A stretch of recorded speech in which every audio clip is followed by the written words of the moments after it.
High প্রিয় শিক্ষার্থীরা, আসসালামু আলাইকুম। আশা করি সবাই ভালো আছো। আজকে আমি চলে আসলাম আরেকটি নতুন পর্বে। আমি এ পর্বে আলোচনা করব অধ্যায় 11 137 পৃষ্ঠার 4 ও 5 নম্বর অঙ্ক দুইটা নিয়ে। তো তোমরা ক্লাসটি প্রথম থেকে শেষ পর্যন্ত ধৈর্য সহকারে দেখবা। আমি সহজভাবে অঙ্কগুলো করে দেওয়ার চেষ্টা করবো ইনশাল্লাহ।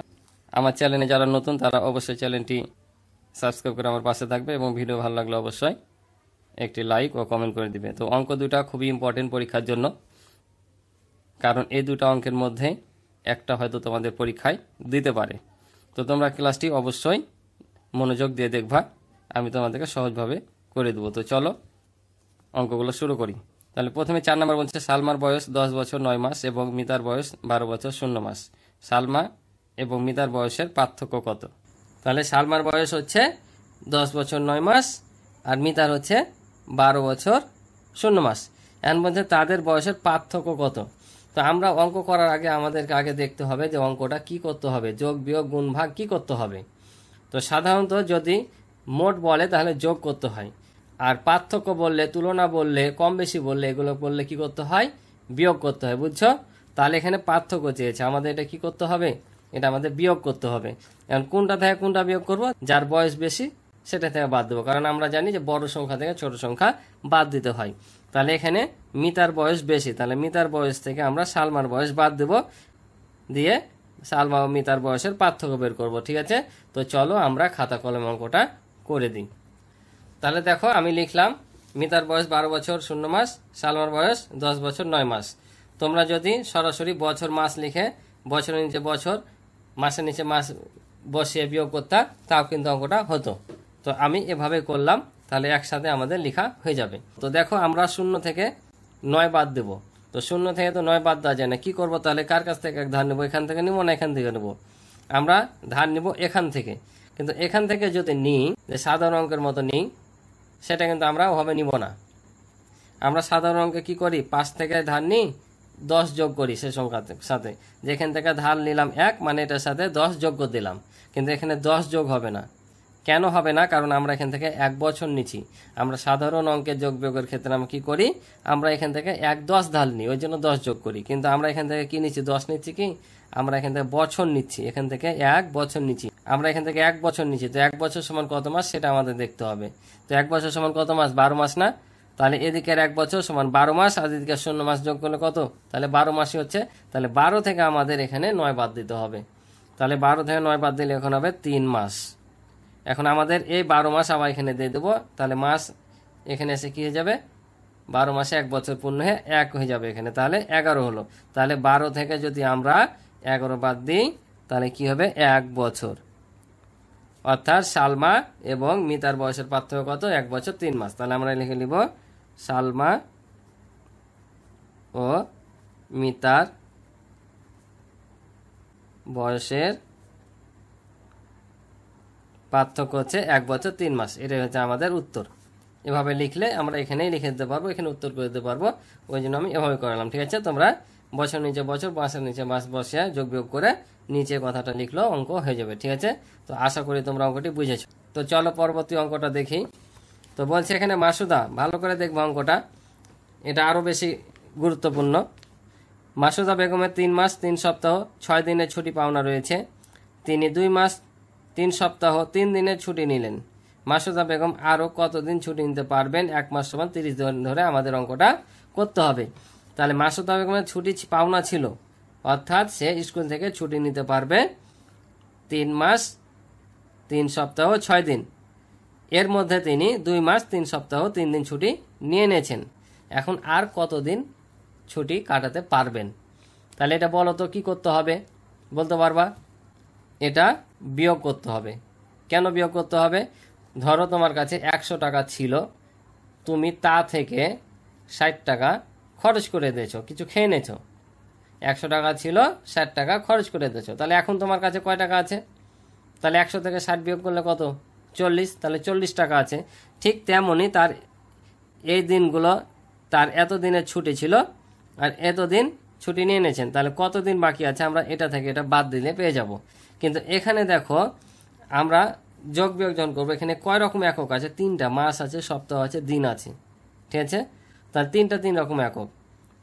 তো আমরা এটাকে যেহেতু দিনে চেয়েছে আমাদের উত্তর যে কতদিন ছুটি নিতে পারবেন, এটা আমরা কি করব, এই সবগুলোকে আগে দিনে প্রকাশ করে নিব।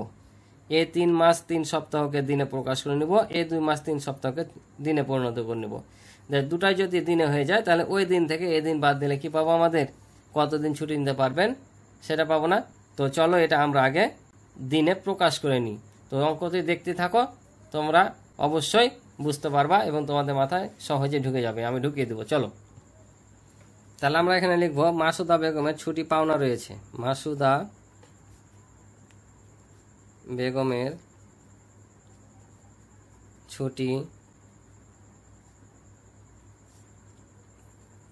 পাওনা রয়েছে। তাহলে দেখো মাসুদা বেগমের ছুটি পাওনা রয়েছে 3 মাস 3 সপ্তাহ 3 দিন। এটাকে আমরা কি করব, দিনে প্রকাশ করে নেব।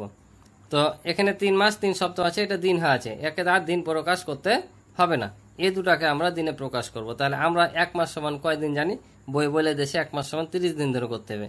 তাহলে 1 মাস সমান যদি 30 দিন হয় তাহলে 3 মাস সমান কম হবে না বেশি, বেশি, তাহলে বেশি হলে কি করতে হয়, গুণ।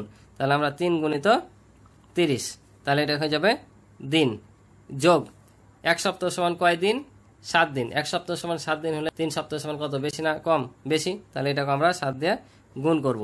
তাহলে এটা হয়ে যাবে কি দিন। আর এখানে এই 6টা এই দিনগুলোর সাথে যোগ হয়ে যাবে, ঠিক আছে। তাহলে এখন যদি আমরা গুণ করি 3 থেকে 9, তাহলে 90 দিন, যোগ 3 7 21 দিন, যোগ 6 দিন। এখন এগুলো আমরা সবগুলো কি যোগ করে নেব। তাহলে 6 আর 1 7, 7 বসে যাবে, যেহেতু 0 সাথে 7 যোগ করলে 7, আবার হচ্ছে এখানে কিছু নয় 2 আর 9 হচ্ছে 11, তাহলে 117 দিন। তাহলে মাসুদা বেগমের টোটাল ছুটি পাওনা ছিল কত দিন, 117 দিন। আর ছুটি নিয়েছে কত দিন, এখন আমরা এটা দেখি। তাহলে লিখব তিনি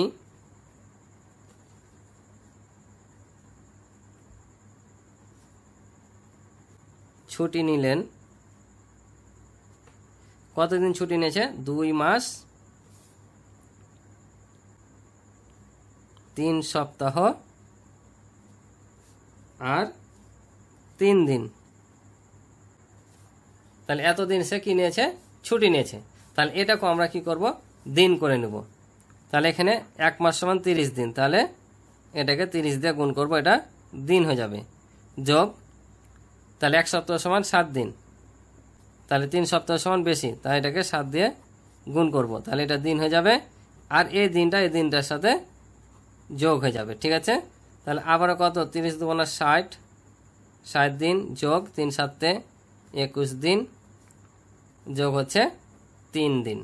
তাহলে আবার যদি আমরা যোগ করি তাহলে কি হবে, 3 আর 1 4, আর 0 7 যোগ করলে 4, আবার হচ্ছে এখানে কিছু নয় 2 আর 6 হচ্ছে 8, 84 দিন।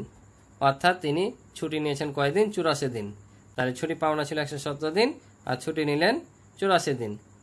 তাহলে এখন আর কতদিন ছুটি নিতে পারবেন, তাহলে কি করব, এই যে এটা থেকে এটা যদি আমরা বাদ দিই তাহলে কি পাবো, আর কতদিন ছুটি নিতে পারবে সেটা আমরা পাবো।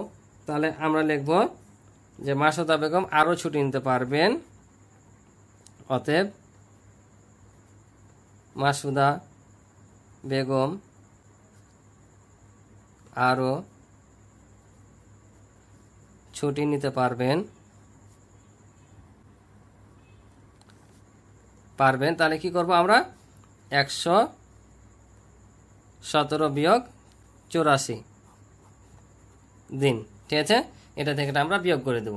তাহলে এখন বিয়োগ যদি করি, 7 থেকে যদি আমরা 4 বাদ দিই তাহলে 3, আর এখানে 11 থেকে 8 বাদ দিলে 3, অর্থাৎ 33 দিন ছুটি নিতে পারবে। বুঝেছ, আশা করি বুঝেছ। এটাই আমাদের উত্তর হবে। যেহেতু আমাদের দিনে উত্তর চেয়েছে তাই আমরা এটা আর মাসে রূপান্তর করব না, সপ্তাহতে রূপান্তর করব না, সরাসরি 33 দিন রেখে দেবো, ঠিক আছে, যেহেতু আমাদের উত্তর চেয়েছে দিনে। তো আজকে এ পর্যন্ত ছিল এ পর্বের অঙ্ক। আশা করি তোমরা অঙ্কগুলো বুঝেছ। আজকে এ পর্যন্ত, ভালো থাকো, সুস্থ থাকো, আল্লাহ হাফেজ।